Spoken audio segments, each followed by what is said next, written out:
Hi, welcome back to Kuwait. This is a bit of a real international vlog the last kind of week. We've had Kuwait, Dubai, London. Next week we're going to be in Glasgow, and fingers crossed the week after that, which this is all leading up to, is going to be New York. Hopefully. So if I'm doing the vlog from the top of the Empire State Building in New York, that would just be fantastic. I've just gave up on the location. I'm just doing it from the couch in the apartment.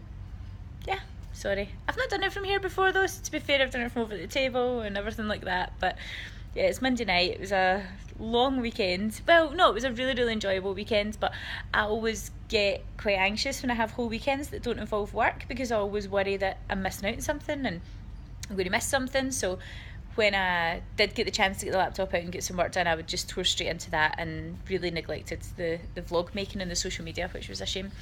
So over the last couple of weeks, I've been focusing these daily business vlogs on a particular subject, and that particular subject is to get my business to New York. And it just so happened that this was a goal we were working towards, and I thought it would be really interesting to follow the journey of that goal, because the circumstances and the situations and the challenges and the problems that you go through when you try for one type of goal are very, very similar to what you go through when you try for another type of goal. And very much over the last few days and the last 2 weeks, we've been looking at what can come up and what issues, investment, building a team, keeping going through tough times, all that kind of stuff. So today I want to talk about something really interesting, and it's a bit of a buzzword around entrepreneurship just now, and it's scale. Because going after a goal, or going after a huge goal, is great, okay? Like, you should always go after a huge goal. If it doesn't scare you, then it's not big enough, okay? And I actually have that quote on my screensaver on my phone. It should be so huge that you actually worry about what you'll do if you get there, because in going for a goal that big, what it does is it changes you into the person that you need to be in order to achieve that kind of goal, so that even if you don't achieve the specific goal, it's the growth and the personal development that really makes all the difference. So let's say you've got this huge goal and you're wanting to go for international world domination. Well, you need to make sure that your business is scalable. You need to make sure you've got a business that you can monetize, and you need to make sure you've got a business that can grow at that rate. So although it's important to set a goal and not be too focused on the process, for example, if you set a goal that you want to make 100 million in the next 3 years, you don't need to know every single stage of that process, right? That's just your goal, and then you work towards that. But it's important that you run a business that you can do that with, and you run it in a way that you can do it. Now, where scale comes in, and this is where a lot of entrepreneurs fall down, okay? When you first start a business, you're obsessed with doing everything yourself. And a lot of the times you have to do everything yourself because there's nobody else to help you. All the time that you spend doing the actual stuff, like doing the day-to-day stuff, is time that you're not spending building the business. So if you had a business which made bangles, bracelets, you make bracelets, okay? And you can make 10 bracelets in a day. Even if you work flat out every single day, you can obviously raise your prices when you start out and you've got a one price, okay? And then as you get more famous and you get more popular at it, you can charge another price. But you're always only ever going to be able to make 10 bangles a day. So that business is not scalable. It becomes scalable when you can teach somebody how to make a bangle or a bracelet. What are they called now? Bracelets? So rubbish at jewellery. How to make a bracelet in the same way that you make it in your signature design. And then they can make 10 a day. And their colleague can make 10 a day, and their colleague, and their colleague. And then you have 100 workers making 10 bracelets a day instead of you just sitting making them. So that's you moving from the technician to the manager stage, which is this is a Stephen Covey thing. No, it's the E-Myth, sorry. Stephen Gerber. So you move from the entrepreneur to the manager, because now you're managing a team of people, okay? So now what your responsibility is to make sure that they're doing their work. And you make sure they're coming in time, and that they're motivated, and they're enjoying being part of a team, and they're doing their output. And by the way, this making sure they're motivated and part of a team, that's a modern phenomenon. Managers of the past didn't give a shit whether you were happy in the team or not. They just wanted you to do your output. But you're making sure that their production line is producing what it should be, and you're meeting all your targets, and that's you're a manager, okay? And a lot of entrepreneurs stop at this stage. they just become a people manager, and they're just managing the people under them, and occasionally they're jumping in and getting their hands dirty when it needs to be as well. You need to move one step further back, and that's to the step of entrepreneur and business owner. And this is where there's a great debate just now over exactly what an entrepreneur is. Everybody has their own opinions on it. My opinion is, it's not what you see on Instagram. It's not these people lying in a bed with hundreds of cash strewn around them, or putting up photos of fast cars and saying how to achieve a 7-figure income in 21 days. That's a lot of crap. Absolute lot of crap. That's not an entrepreneur, that's a con artist, okay? I think an entrepreneur, it's not just a business owner, because lots of people own businesses but don't have an entrepreneurial spirit. It's more just like they've got a job, but they're the one responsible for other people's jobs.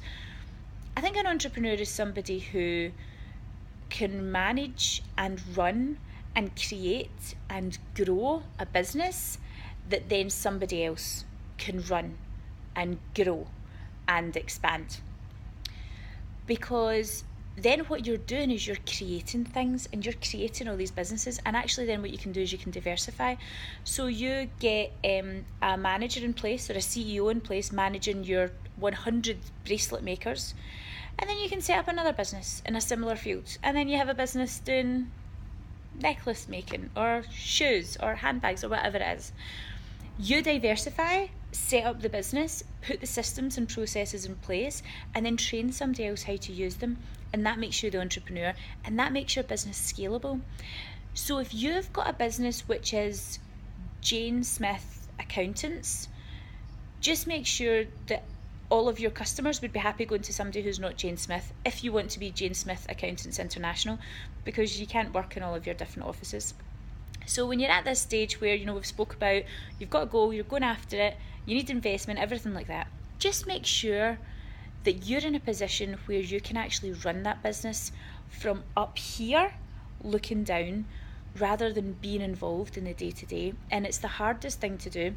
Not that I'm saying the way I did it by any means is the right way to do it, but what I did is I divided up my business into kind of franchise type models, but they're business partnerships.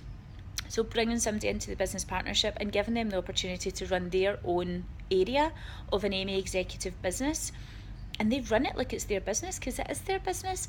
I'm not involved in their day-to-day decision making. I just help in a coaching role with anything that I can help with.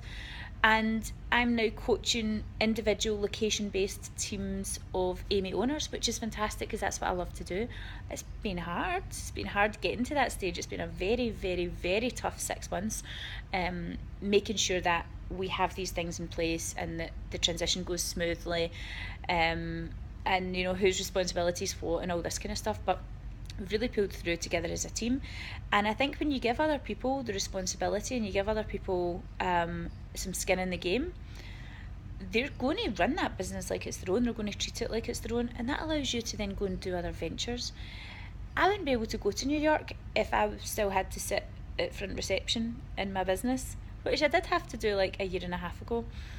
So work out your goal, where you want to be, work out how you can scale your business to get there, work out how you're going to delegate or outsource or get rid of the tasks that you don't need to do anymore, and then build that team, and build those processes and build your business from the start like that. So if you want to be a £100 million business within 5 years, act like you're a £100 million business right now.